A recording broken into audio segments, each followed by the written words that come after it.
Hi guys, my name is Cyrus Jirongo. Let me start by wishing everybody happy holidays, and also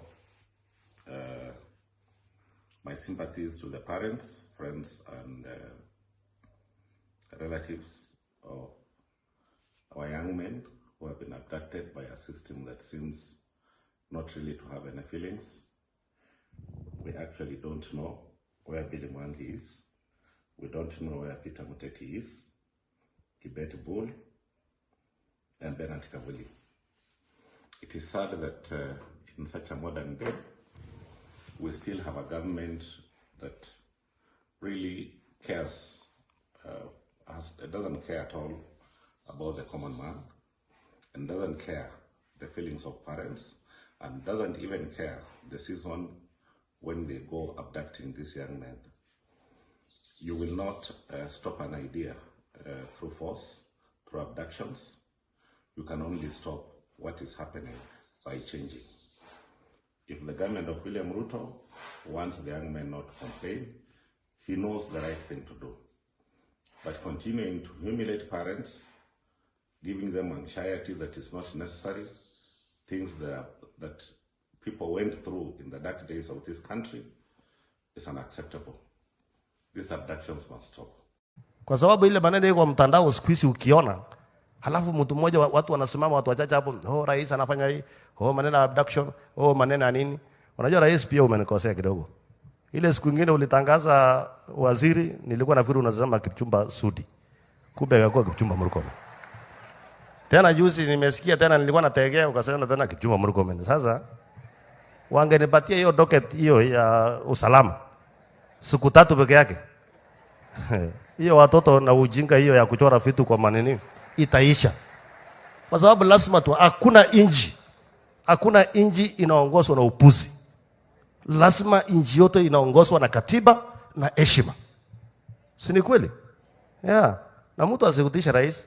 Unajua mimi nasikia naona yule mtu tulivuguze baada anaongea hapo. Mwingine anasema sijui nini hapo. Mai kuona inji yenye mtu anaenda tamu moja. Hakuna hiyo. Wataruka juu chini. Lakini mambo itakuwa sawa. Ya mwisho kabisa. This is Oscar Sudi, the untouchable advisor of William Samoei Ruto. In this video, I want us to look at a critical analysis of this kind of speech by William Samoei Ruto, advisor and a member of parliament. Number one, what can we say about this? Number one, I want you to observe the kind of tone that Oscar Sudi is using. The tone is very, very harsh. Number two is that Oscar Sudi in this speech is coming out as somebody who is untouchable. Somebody who can say anything, somebody who can tell William Samoei Ruto anything, whether in public or in private. In fact, this speech, this kind of address, shows that there's nothing that William Samoei Ruto can do without informing Oscar Sudi. Number two, in my view, is that in this speech, Oscar Sudi is admitting that the government is the one that is abducting the youth. It is very, very clear now. It is coming from the horse's mouth. This is a self-incriminating evidence, and Kenyans need not look further. So this idea, this propaganda of saying it is Gachagua, it is people who are abducting themselves, it is what?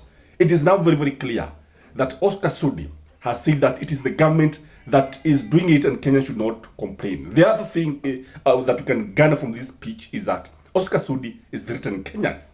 Sure, he's written in Kenyans.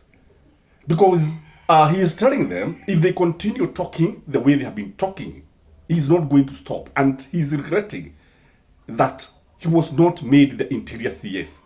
And if he was made the interior CS, you can imagine what he could be doing. And I told you, the moment William Samoei Ruto placed Kipchumba Murkomen in that docket, I knew he was coming with a mission.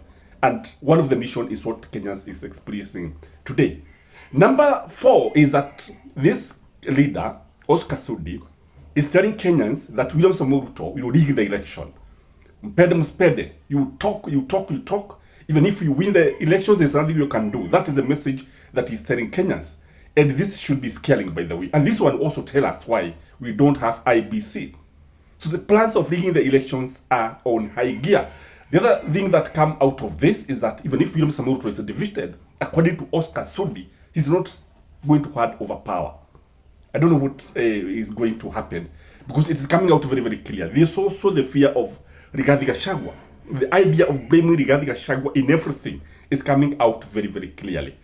However, a pastor came out guns blazing.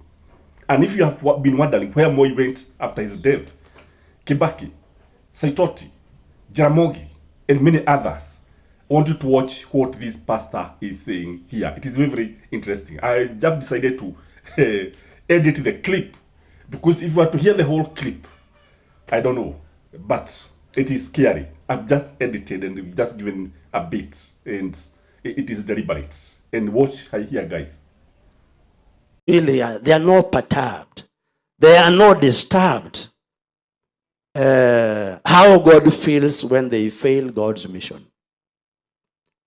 The consequences of their betrayals, consequences of them, they are betraying God, does not bother them.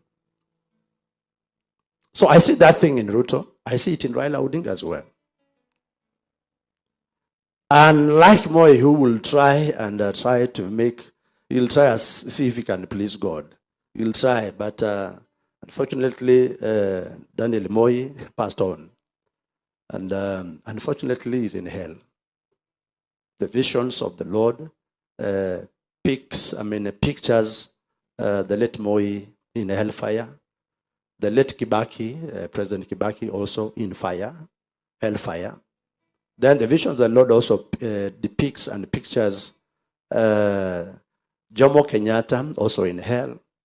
And then also in the visions of God, Jaramogi Oginga Odinga is in hell. Now, these are Kenya's presidents. Also, Saitoti is in hell. Mangest Idi Amin is in hell. Nyerere of Uganda also is in hell.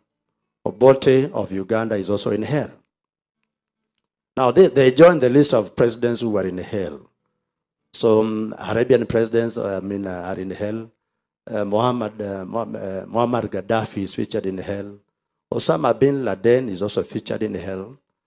And that is very sad. When we see how Syria's president lives. And him, actually, I've not seen anything about him yet. But he's a wicked one. And so, today, both Uhuru and Ruto have not made amends of their lives.